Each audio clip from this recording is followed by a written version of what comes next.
Davis speaks softly tonight. Welcome, dear listeners. It's good to have you here again. Tell me, where are you listening from? And how was your day? Calm or a little busy?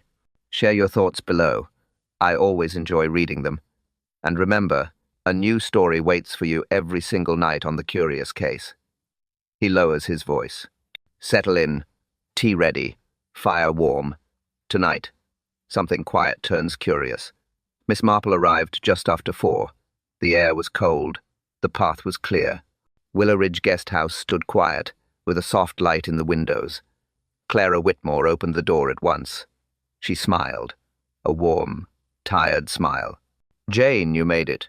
Come inside. The kettle is ready." Miss Marple stepped in. The hall smelled of tea and soap. Simple, clean, comfortable in the usual village way. Clara took her coat. "Long day?" Miss Marple asked. "Not long, just busy." Clara's eyes shifted to the hallway behind Miss Marple. Quick, barely, a second. But Miss Marple saw it. They went into the sitting room. The fire was warm, a quiet fire, not loud, not fierce, just steady. Clara poured tea, 1 cup for Miss Marple, 1 for herself. Her hands trembled slightly when she set the pot down. Miss Marple noticed. She always did. Small things matter. Hands, eyes, breath, pauses. "This looks lovely," Miss Marple said. Clara nodded. "Yes, I thought you would like a quiet stay. You always work too hard in Street Mary Mead." Miss Marple smiled gently. "I do very little work, Clara. Only a little knitting, and a little thinking." Saturday. The chairs were soft. The room was warm. The tea smelled fresh. Everything felt right. Except Clara's eyes. Except the way Clara kept glancing at the hallway. Always the same direction. Always the same door. Miss Marple sipped her tea. Slowly. Calmly. Clara sipped hers too. Her foot tapped under the table. A soft tapping. Not loud, but steady. "You seem uneasy," Miss Marple said softly. Clara stiffened, then forced a smile. "Oh no, just the usual things. Guests, meals, housekeeping. Nothing unusual at all." That answer was too quick, too neat, too practiced. Miss Marple set her cup down. "I see." There was a small pause. Not uncomfortable, just heavy enough to hint at something missing. A sound came from the hallway. Soft footsteps. Then silence. Clara's face tightened. Her fingers gripped the arm of the chair. "Probably Mrs. Crowley," Clara said quickly, although the footsteps had not sounded like hers. Miss Marple didn't comment. She only nodded. People often explain things before they are asked. A useful habit for someone like her. Another sound followed. A door closing. Slow. Careful. Clara looked toward the hallway again. Longer this time. Her breath caught for a moment. "Everything all right, dear?" Miss Marple asked. Clara swallowed. "Yes, everything is fine." She looked down. At her cup. Her thumb rubbed the handle over and over. Miss Marple leaned back. Calm. Watching. Listening. Thinking. "Is Harold in?" Miss Marple asked lightly. Clara hesitated. "Yes, he's somewhere upstairs." Another poor answer. Another slip. Miss Marple folded her hands. "When you are ready to tell me what worries you, I am here." Clara's eyes softened. But then she shook her head. "No, it's nothing. Truly." Footsteps again. This time slower. Heavier. Then silence. Clara froze. Her cup rattled on the saucer. Miss Marple turned her head slightly toward the hallway. Someone was there. Someone listening. Miss Marple set her cup down. Quiet. Firm. Ready. Miss Marple sensed something unspoken, and it was standing in the hallway. Harold Whitmore was the first to step in. Tall. Straight posture. A neat man with careful hands. He greeted Miss Marple with a bright smile. Too bright. Too polished. "Welcome again," he said. "We're honored to have you here." He spoke gently but moved quickly. His fingers kept adjusting his cuffs. His eyes shifted between Miss Marple and the hallway. He seemed eager to please. A little too eager, Miss Marple noticed. Men who tried too hard often concealed something small, or something large. Clara Whitmore followed. Softer, kinder, quieter. She looked relieved to see Miss Marple. Her hands rested lightly on her apron.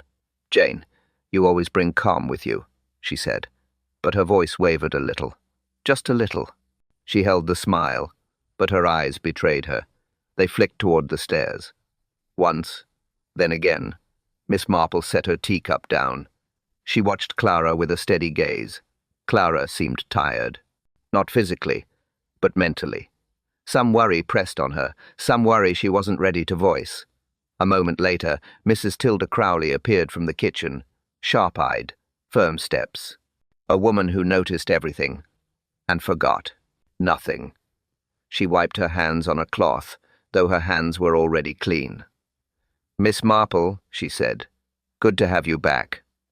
No smile, but not unkind, just practical, just alert. Miss Marple nodded. Housekeepers often saw what others missed. Their silence was never empty. Their glances were never small. Then the hallway creaked, slow, cautious. A man stepped forward. Mr. Rowan Kell, withdrawn, pale, uneasy in his own skin.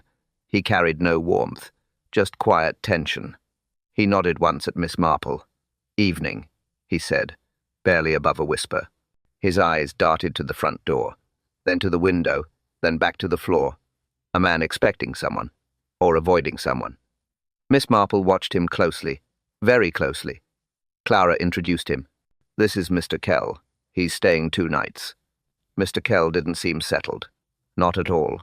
His shoulders stayed tense, his breathing shallow. He kept shifting his weight from one foot to the other, as if ready to move, or run. Before Miss Marple could speak, another figure entered. Mr. Felix Durham, charming smile, relaxed posture. He moved as though nothing in the world worried him. "Ah, Miss Marple," he said. "I've heard of your clever ways." His bow was light, practiced, smooth, too smooth. Miss Marple returned the nod. She noticed the dark smudge on his cuff. Coal dust, perhaps, or soot, or both. He saw her glance. He pulled his sleeve down at once. A small reaction, a telling one. The room settled into a strange quiet. Warm, but uneasy. Everyone polite, but guarded. No one fully relaxed. Miss Marple folded her hands in her lap. She observed each face again, one by one. Something was wrong here. Not loud, not dramatic. Just wrong in the small ways that matter most. One guest did not belong. One guest seemed slightly out of place, and he had just given himself away. The evening settled quietly over Willow Ridge Guest House. Miss Marple sat on the small sofa near the fire. Her knitting lay untouched beside her. She was not knitting tonight. She was watching, listening, thinking. Harold had stepped out to fetch more coal. Clara had returned to the kitchen to check on supper. Mrs. Crowley moved between rooms with her usual firm steps. The house seemed calm, but calm houses often hold small secrets, and Miss Marple rarely missed them. She saw it first when the door near the staircase opened a little, just an inch, barely enough. Mr. Rowan Kell stepped out quietly. He held a small suitcase in his hand, very small, too small for a man staying 2 nights. He looked both ways down the corridor, careful, slow. Then he slid the suitcase behind a tall wooden cabinet. He pushed it far back, almost hidden. Then he wiped his hands on his coat sleeves, a nervous gesture. Quick and stiff, Miss Marple watched from her seat. Still, silent, her eyes half lowered, as if lost in thought. But she saw everything. Rowan Kell did not notice her.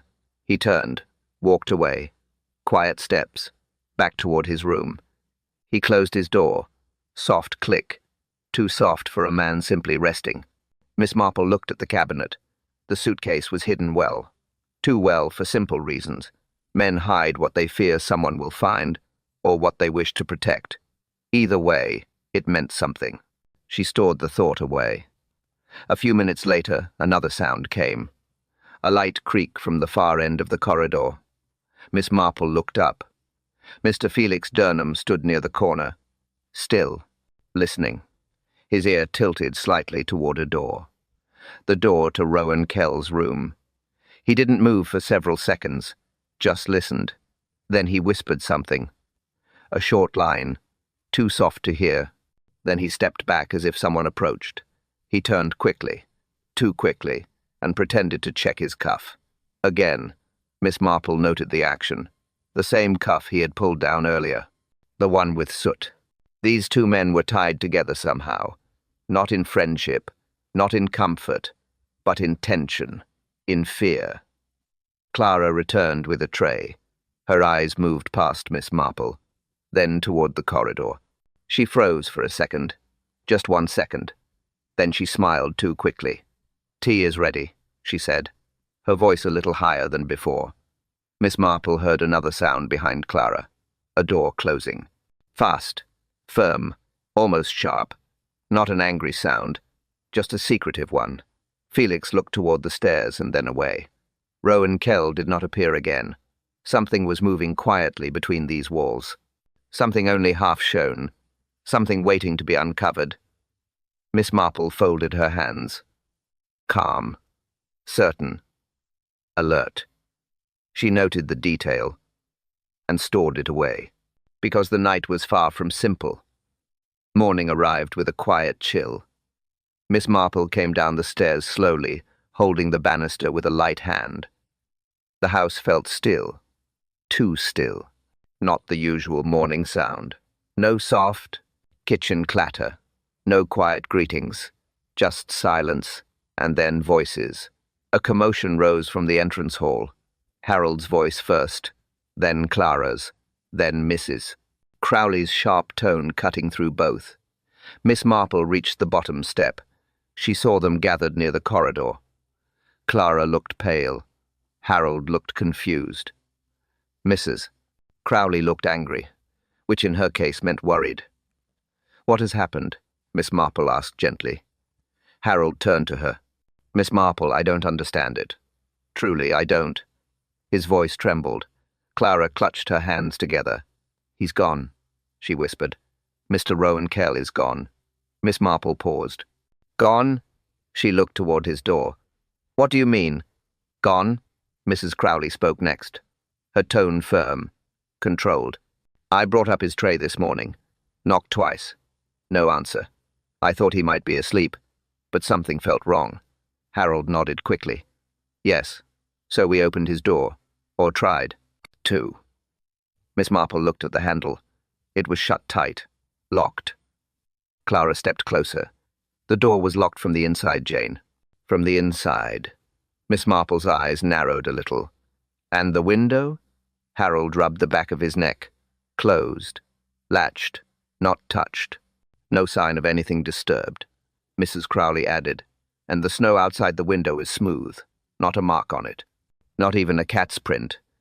Clara moved toward the courtyard view. She pointed. "Look yourself.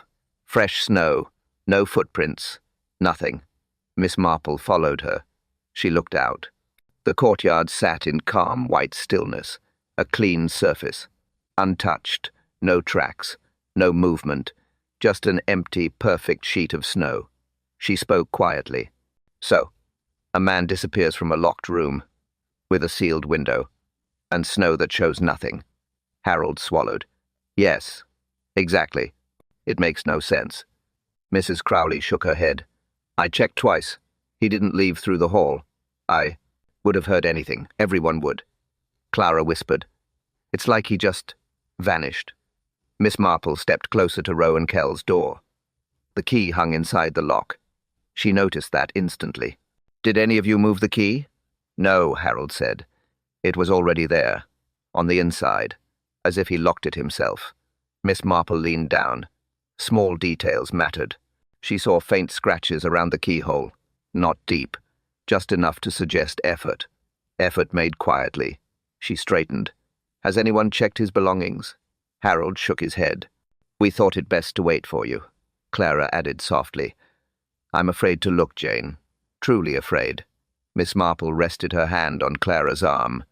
Fear is natural, my dear, but facts are calmer than fear. She reached for the door. Let us see what he left behind. Her fingers touched the key, and at that exact moment, a soft thump echoed upstairs. Not loud, not strong, just enough to stop every breath in the hall. A puzzle was forming, quietly and sharply, and someone upstairs had just moved. Miss Marple stepped into the room first. The others stayed behind. She closed the door gently. The lock still hung from the inside. Quiet. Still. A room frozen in a moment. Her eyes moved slowly, right to left, top to bottom, taking in each small detail. The teacup sat on the small table, not steaming, but not cold. Slight warmth remained. Someone drank it not long ago, not hours, minutes.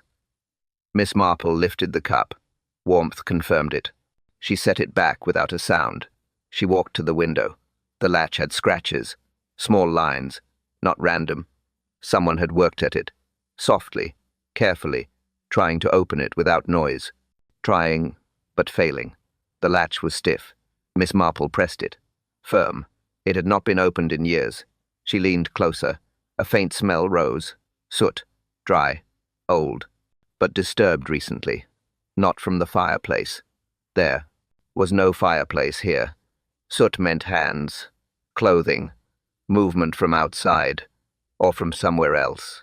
She turned back toward the bed. Unslept. Sheets neat. Blanket smooth. Pillow untouched.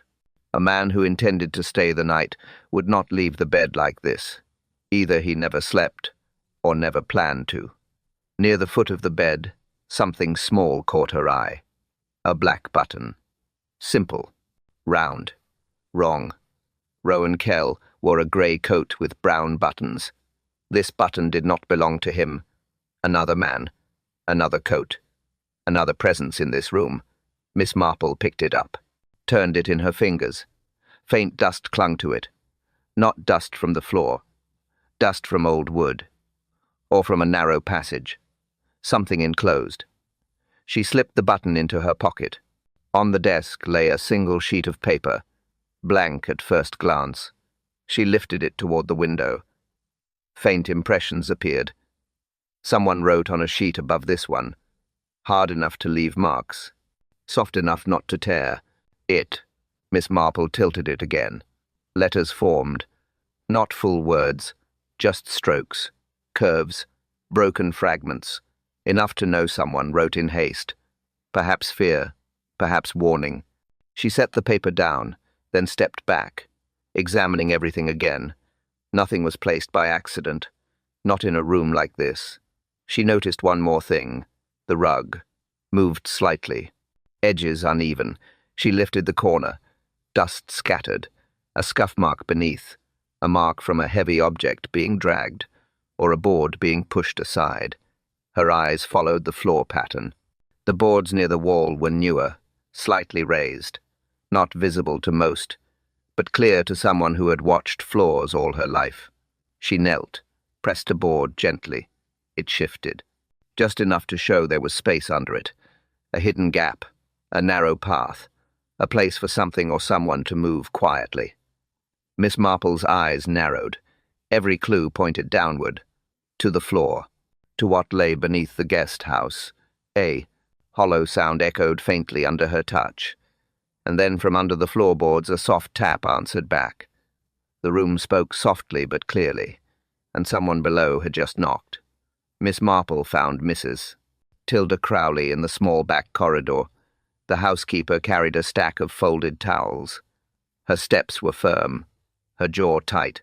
She was a woman who never wasted time, or words. "Mrs. Crowley," Miss Marple said softly. "A moment, if you please." Tilda stopped. She did not sigh, but she looked close to it. "Yes, Miss Marple. What is it?" Miss Marple kept her tone light. "I would like to ask about Mr. Rowan Kell. Only a few things. Nothing troublesome." Tilda hesitated, then nodded. "Yes. All right. But let's keep it quick." Clara is already shaken. Miss Marple folded her hands. You mentioned earlier that he seemed nervous. Tilda's eyes narrowed slightly. Nervous is putting it gently. He acted like a man waiting for bad news, or expecting someone unpleasant. Miss Marple tilted her head. How so? Tilda thought. Always listening, always checking the windows, jumping when the floor creaked, and asking strange questions. What kind of questions? Miss Marple asked. The old quarry storehouse, Tilda said. Her voice dropped. He kept bringing it up. Wanted to know if locals still used it. Asked about old workers, old records, old debts. Miss Marple nodded slowly. That place again. It had already come up more than once. Places do not return unless someone pulls them back, Tilda continued. He asked me about it on his first evening, asked Clara the next morning, asked Harold last night. And did he say why? No. Tilda's voice stayed flat. But he looked troubled each time he mentioned it, eyes darting around, like someone might overhear. Miss Marple looked toward the upstairs landing. Quiet, still, but not peaceful. One more thing, Miss Marple said. You told Harold you heard scraping sounds near his door. Tilda nodded firmly. Yes, twice. Once around 10, once again near midnight. Not loud, just a steady scrape, something against the floor or the wall. And pacing? Miss Marple asked. Tilda exhaled. Yes, someone walked the corridor for nearly an hour, back and forth, slow steps, then quick steps, like someone debating something, or preparing for it. Miss Marple pressed gently. Was it Rowan Kell pacing? Tilda shook her head. No. His door never opened. I would have heard it. This was someone else, someone lighter on their feet. Felix Durnham's face came to Miss Marple's mind. His steps had been careful, too careful. But she said nothing. Tilda lowered her voice. There's more, but Clara asked me not to mention it. She didn't want to worry you. Miss Marple's eyebrows lifted. What more? Tilda hesitated. Her fingers tightened around the towels. It wasn't only scraping, and it wasn't only pacing. She swallowed. There was whispering, too. Miss Marple leaned closer. Whispering from where? Tilda looked straight into her eyes. From Rowan Kell's room, she said. But he wasn't alone. A pause. A long one. Tilda's next words were barely above a breath. Someone whispered back. Strange. Very strange, Miss Marple thought. And the whisper had come from behind a locked door. Miss Marple sat with Clara in the small morning room. The fire was low. The tea tray sat between them. Neither reached for it. Clara held her hands together, as if warming them, though the room was not cold. Miss Marple spoke softly. Clara, I believe there is something you wish to tell me. Something about the old quarry storehouse. Clara's eyes widened, then lowered. She nodded slowly. Yes, I knew it would come up. It always does when trouble returns to this place. Miss Marple waited, quiet, still. Clara breathed out, long and shaky. The quarry storehouse is behind the woods, Clara began. You'd barely see it now unless you knew where to look. The path is overgrown. The building is old, very old. Miss Marple listened. Clara continued. Locals avoid it, she said. No one goes near it unless they have to. There were accidents there years ago, and arguments. People lost money. Families fell out over it. Some things... She paused. Some things stayed unsettled. Miss Marple folded her hands. And old machinery? Clara nodded. Yes, rusted, half-buried, dangerous if touched. Harold has tried to convince the council to tear the place down, but they never act. They call it historical. I call it forgotten, and best left alone. Miss Marple gave a small nod. Rowan Kell asked about it. Clara's face tightened. He did, again and again. On the first night, the second morning, even yesterday evening, he asked about the debts, the quarrels, the workers, the ledgers. Every old story connected to that place. Miss Marple leaned slightly forward. Did he say why? No. Clara shook her head, but he looked troubled when he asked. as if the answers mattered more to him than they should. Harold grew uncomfortable with the questions. So did I. Miss Marple turned toward the hallway. Harold stood there, having arrived mid-conversation. He cleared his throat. "I didn't mean to interrupt," he said. "But it's true." Rowan pressed the matter too strongly. He wanted names. Old names. Men who worked there 20, 30 years ago. "And you told him?" Miss Marple asked. Harold shook his head. "No. Some things are better not stirred, and he already knew too much." Miss Marple's eyes narrowed. "Knew? How?" Harold hesitated. Clara touched his arm. "Tell her," she whispered. Harold exhaled. "He had an old map, a detailed one, too detailed. It showed paths that no one uses now. And it showed something else." Miss Marple waited. Harold lowered his voice. "It showed the underground runnels beneath the storehouse, narrow passages, old drainage tunnels, sealed years ago." Clara shivered. "We never told him about those, no one did." Miss Marple absorbed this quietly. A man hiding a suitcase. A man pacing at night. A man asking about forgotten tunnels. There was more. Much more. Clara looked at Miss Marple, fearful. "Jane, why would he come here for that? Why now?" Miss Marple did not answer. Not yet. Her eyes drifted to the window. To the woods. A faint movement flashed between the trees. The place was connected. Somehow. And something in the woods had just moved. Miss Marple stepped out into the courtyard with quiet care. The morning air felt still. Snow lay in a clean sheet across the ground. No breeze. No new prints. Just a soft, pale field around Willow Ridge Guest House. She paused near the back steps. Her eyes settled on something faint. A line. Thin. Almost invisible unless one looked closely. A rope mark. It cut across the snow in a shallow groove. Not deep enough for dragging a heavy object, but deep enough to show movement. A rope pulled from one point to another, carefully, quietly. Miss Marple followed the line with small, steady steps. It led toward the old well behind the house, a well no one used now. Harold had warned guests to keep away from it. Loose stones, soft edges, not safe. As she neared it, she saw another set of marks, light drag marks, 2 narrow lines curving toward the side of the well. Not footprints, not wheels. Something narrow, something pulled with tension. She leaned slightly forward. The stones around the well were undisturbed. No one had stepped directly there, but someone had leaned over it, or lowered something inside. The rope marks confirmed it. Miss Marple placed one hand on the cold stone rim. She looked down. The darkness. Inside was still, dry, quiet. Something had been moved, but not through the main opening. The marks curved to the side, toward the old stone wall behind the well. She followed them. A few feet away, she found the next clue. Footprints. 2 sets. Light, careful, walking in the direction of the shed, then stopping halfway. Stopping completely. Miss Marple crouched. The prints ended abruptly. No returning path. No turn. No continuation. Just an end. As if the person had simply vanished into the snow. She touched the edge of the last print. The snow around it had melted slightly. Recent heat. Perhaps from the person's boots. Not long ago. She stood up and looked toward the shed. A small wooden structure.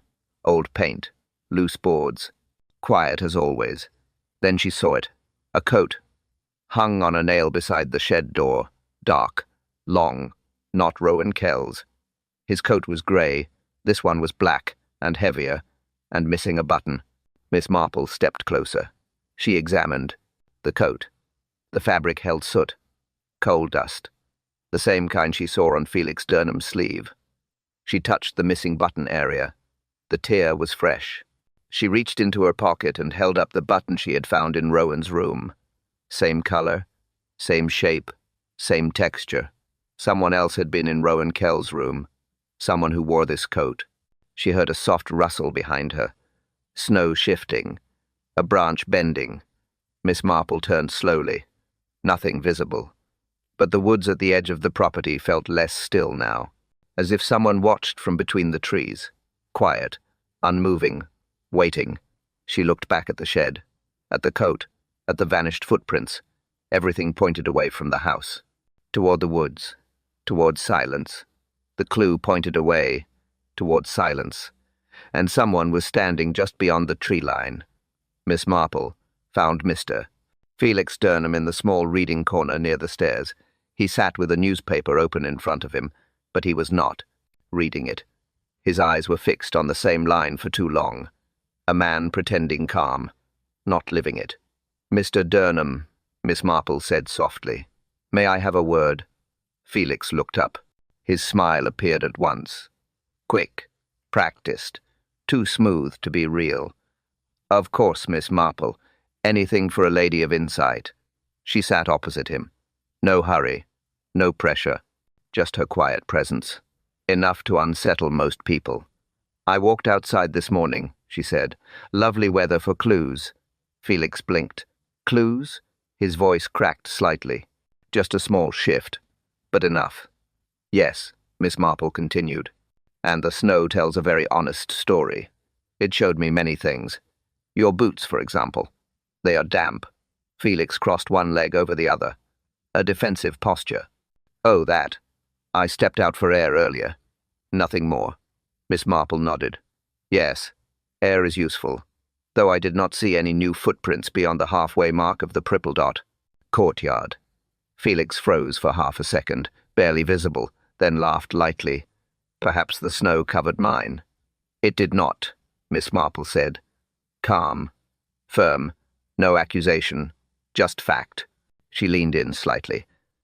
"And there was coal dust on the soles of the footprints I did see. Coal dust that also seems to be on your boots. On the edges, near the stitching." Felix lowered his leg.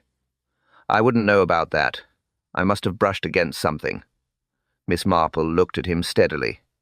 "Possibly, though coal dust tends to cling only to places where coal is handled, like the shed behind the house, or the quarry storehouse." Felix shifted in his seat.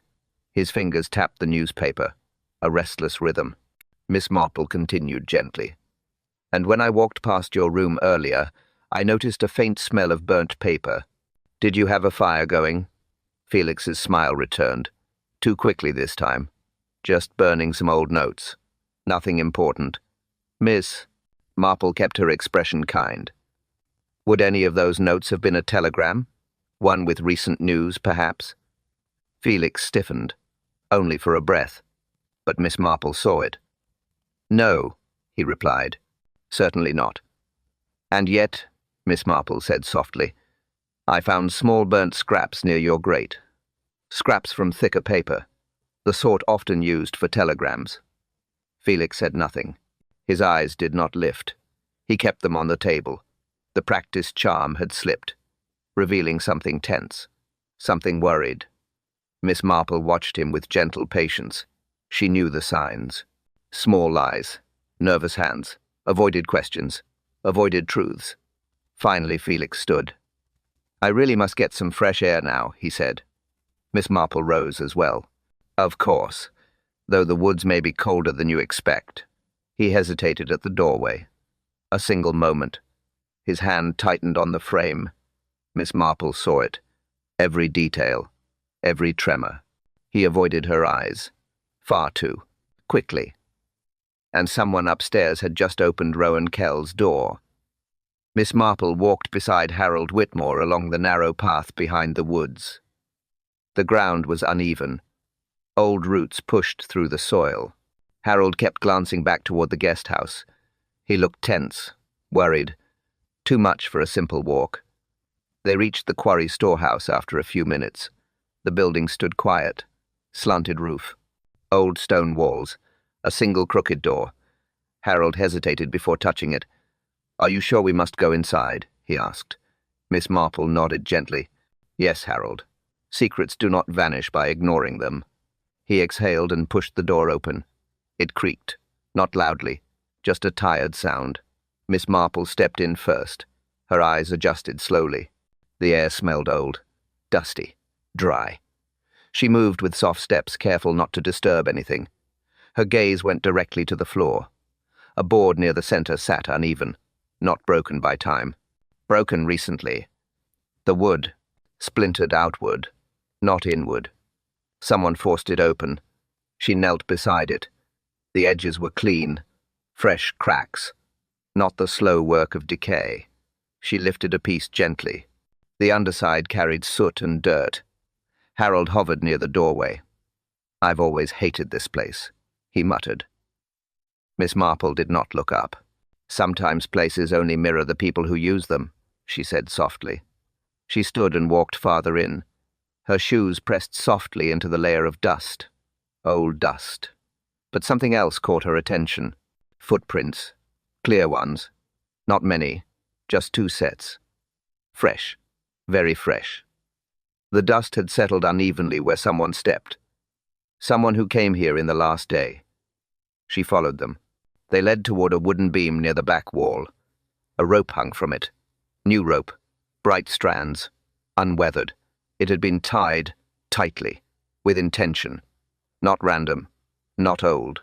She touched the knot. It held firm. Someone used it to climb, or to pull something. Upward. The height of the beam made that clear. Harold swallowed hard. Why would Rowan Kell come here? What could he want? Miss Marple did not answer yet.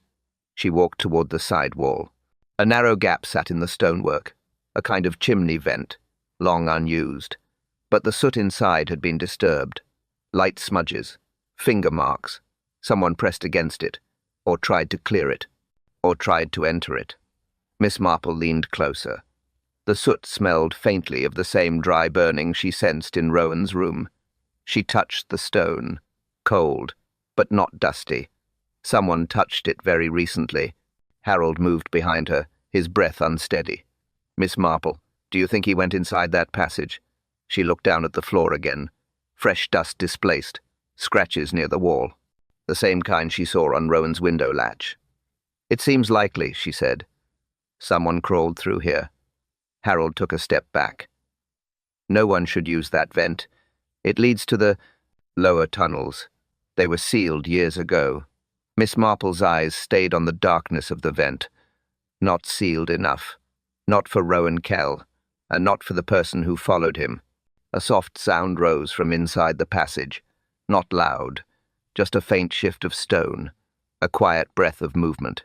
The place held a story, unfinished, and someone inside the vent had just moved. Miss Marple visited the small cottage near the edge of the village that afternoon. Harold had given her the name. Clara had given her the warning. Dorothy Macefield knows everything about the old quarry, Clara said, but she doesn't like to talk about it. Miss Marple knocked gently. The door opened a moment later. A thin woman stood there. White hair, sharp eyes, steady hands. Dorothy Macefield, Miss Marple asked. Yes, the woman replied. And you're Miss Marple. I know your kind. You ask calm questions and expect calm answers. She stepped aside. Come in, then. Miss Marple entered the tidy room. Everything had a place. Everything looked used but cared for. Dorothy pointed to a chair. Sit. You want tea? Only if you're having some, Miss Marple said. Dorothy nodded once. Fair enough. She poured 2 cups and sat opposite her. You're here about Rowan Kell, Dorothy said before Miss Marple spoke. Her tone was firm, not unkind, just certain. Miss Marple inclined her head. Yes, his visit seems tied to old matters. Dorothy stared into her tea. They always come back, you know. The sons, the nephews, the ones who think they can fix the past. Miss Marple waited. She never pushed. People reveal more when given space. Dorothy continued quietly. There was a scandal at the quarry. Long ago.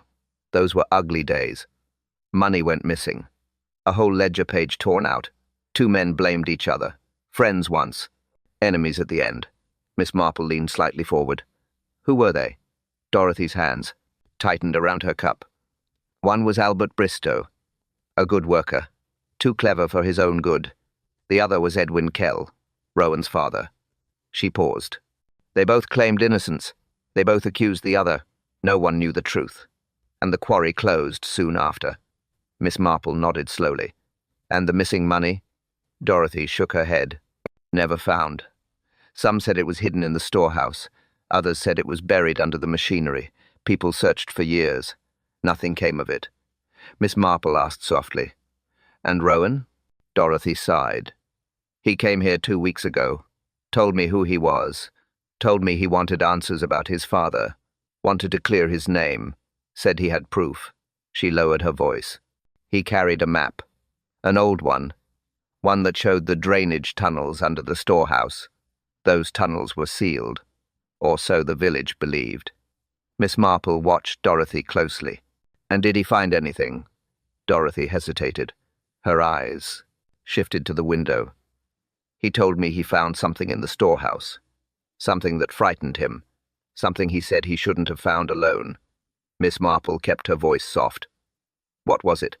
Dorothy placed her cup down. Her hands shook now. "He didn't tell me. He only said one thing when he left." She swallowed. "He said someone else was looking for the same truth. Someone dangerous." Miss Marple felt a small chill. Not fear, just clarity. Dorothy leaned closer. "Miss Marple, whatever he uncovered, he wasn't the only one following those tunnels." A sound came from the hallway. A floorboard. Light. Careful. Dorothy turned sharply. The past had returned, on quiet feet, and someone else was listening from behind the door.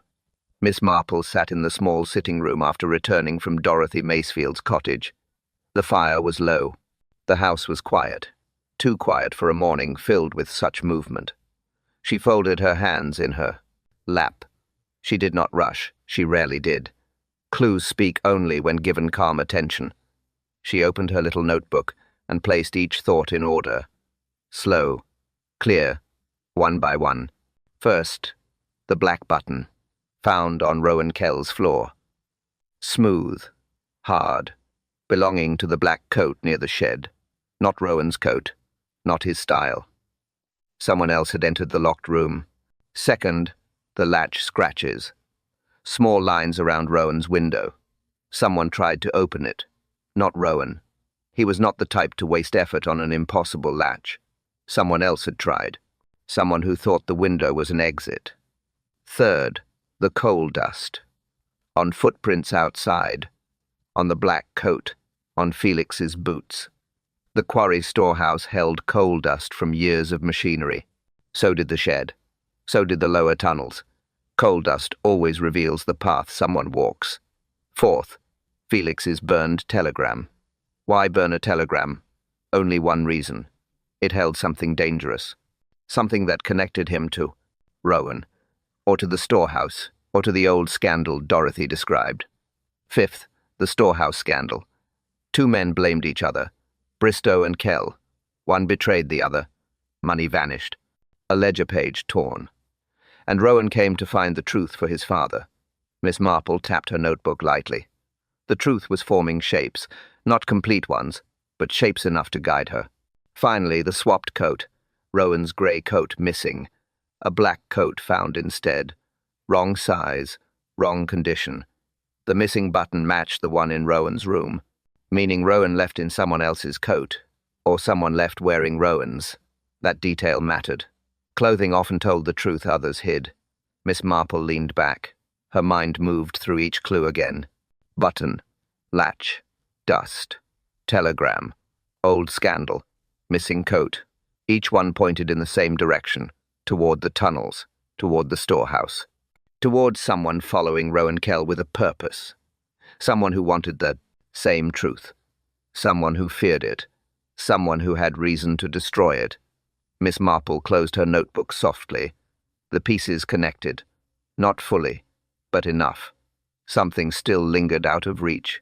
A detail half-formed. A thought waiting to settle. She stood and walked toward the window. The woods stood still. The path to the quarry lay hidden behind bare trees.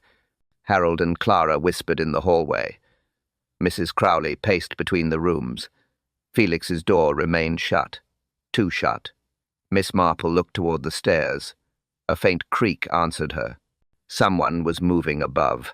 Slow steps, hesitant ones, the kind made by someone carrying a secret ready to spill. The pieces connected, almost, and the missing piece was walking across the landing. The drawing room filled slowly. Quiet steps, uneasy breaths. No one spoke at first. Harold Whitmore stood near the window, his hands folded behind his back. He tried to look composed. He did not succeed.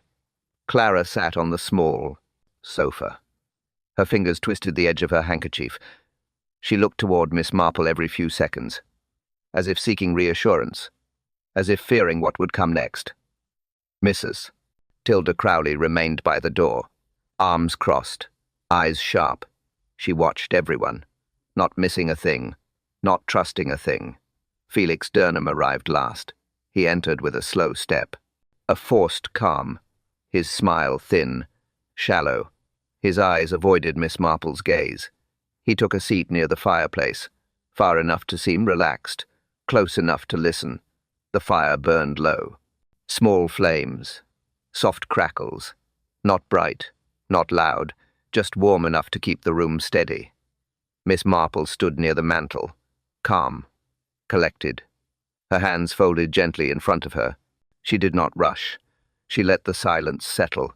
People reveal more in silence than in speech. Finally, Harold spoke. "Miss Marple, I think we all know why we're here." His voice wavered, just a little.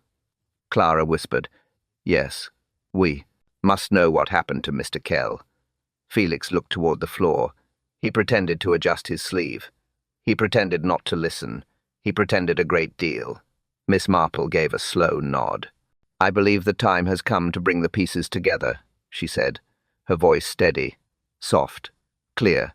Harold swallowed. "Do you know the truth, Miss Marple?" "I know enough," she replied. "Enough to see the shape of it." Clara leaned forward. "Then please, tell us. We need to understand." Mrs. Crowley stepped closer. "What I need," she said quietly, "is to know who walked this house last night, and who whispered outside Mr. Kell's door." Felix shifted, barely a movement, but enough to draw Miss Marple's eye. She turned toward him. "Mr. Durham, you have had a busy morning." Felix gave a strained smile. "Have I? I only took some air outside, Miss Marple." "A curious form of air," she said. "Damp boots, coal dust, a burnt telegram, and a coat missing a button." Felix's jaw tightened. He said nothing. Clara looked frightened. Harold looked confused. Mrs. Crowley looked ready to speak, but Miss Marple raised a hand gently. "Not yet," she said. "There is one more thing to consider before the truth is given." Everyone fell silent again. Miss Marple's gaze moved across the room, from Harold to Clara to Mrs. Crowley to Felix, then toward the hallway, where a soft step sounded. Someone approached, slow, uncertain, and very close. Miss Marple lifted her head. "It is time," she said quietly. She was ready to speak, at last. But the person entering the room would speak first. Miss Marple waited until the room fell fully quiet. Then she spoke in her calm, steady way. No rush, no force, just truth arranged neatly. "First," she said, "we must understand who Mr. Rowan Kell truly is. He was not Rowan Kell at all. His real name is Rowan Bristow, the son of Albert Bristow." Harold inhaled sharply. Clara covered her mouth. Felix stiffened in his chair. Miss Marple continued. "Years ago, Albert Bristow and Edwin Kell worked at the quarry. They were close, trusted each other, until the money disappeared, and the ledger page was torn. One accused the other. The quarry closed. The village split. The truth never settled." She folded her hands. "Rowan Bristow came here to clear his father's name. He believed the evidence still existed, hidden in the storehouse tunnels, and he found something, enough to frighten him." Felix looked away. Miss Marple noticed. "Second," she said softly, "we must consider Mr. Felix Durham, a man with coal dust on his boots, a man who burned a telegram, a man who arrived with too many rehearsed answers." Felix opened his mouth, but Miss Marple raised a hand gently. "No interruptions, please." Felix closed his mouth again. "Felix hid something as well," Miss Marple continued. "He was involved in the old fraud, not directly in the quarry itself, but in the accounts. His father handled them. Felix inherited more than money. He inherited suspicion, and he feared Rowan Bristow had uncovered proof of that fraud." Clara whispered, "So Felix knew Rowan's identity?" "Yes," Miss Marple said. "The burnt telegram confirmed it. Someone warned him Rowan Bristow was coming, and that he carried old documents." Felix's fingers twitched on the arm of his chair. "Third," Miss Marple said, "we must look at the scene. Rowan's door locked from inside. A window untouched by snow. No footprints in the courtyard. A missing coat. A swapped coat. And a rope line near the well." Harold swallowed. "So he didn't disappear?" "No," Miss Marple replied. "He escaped. Down the side of the well, into the drainage tunnels. The ones shown on the old map. Those tunnels run beneath the storehouse, and beneath this very house." Clara looked stunned. "But why so secretly?" "Because Felix confronted him," Miss Marple said gently. "Last night, quietly, just outside his door. That scraping sound was Rowan packing his proof. The pacing was Felix debating his next move. The whispering came from both men. Rowan refused to hand over what he found. So he slipped out, down the floorboards, through the gap, and into the tunnels." Mrs. Crowley nodded slowly. "It makes sense. The footprints stopped halfway because he went underground." "Exactly," Miss Marple said. "And the soot in his room came from the passage vent." Felix stood abruptly. "This is nonsense," he said. Miss Marple looked at him kindly. "No, Mr. Durham. It is simple. You chased Rowan Bristow. You followed him into those tunnels. And now—" She turned toward the hallway. A faint echo rose. From beneath the floorboards. Soft. Steady. Footsteps. The truth, as always, was simple. And Rowan Bristow was coming back up the tunnel. The truth settled over the drawing. Room like a slow breath. No shock now. Only quiet understanding. Harold sat down at last. His shoulders eased. The strain in his face softened. "Thank heaven," he whispered. Relief replaced the worry he had carried all morning. Clara dabbed her eyes. Not from fear, not from panic, just from the release that comes when answers finally arrive. She reached for Miss Marple's hand. "Thank you, Jane," she said gently. "You brought light into a dark corner." Mrs. Tilda Crowley stood still for a long moment, her arms lowered, her stern posture eased.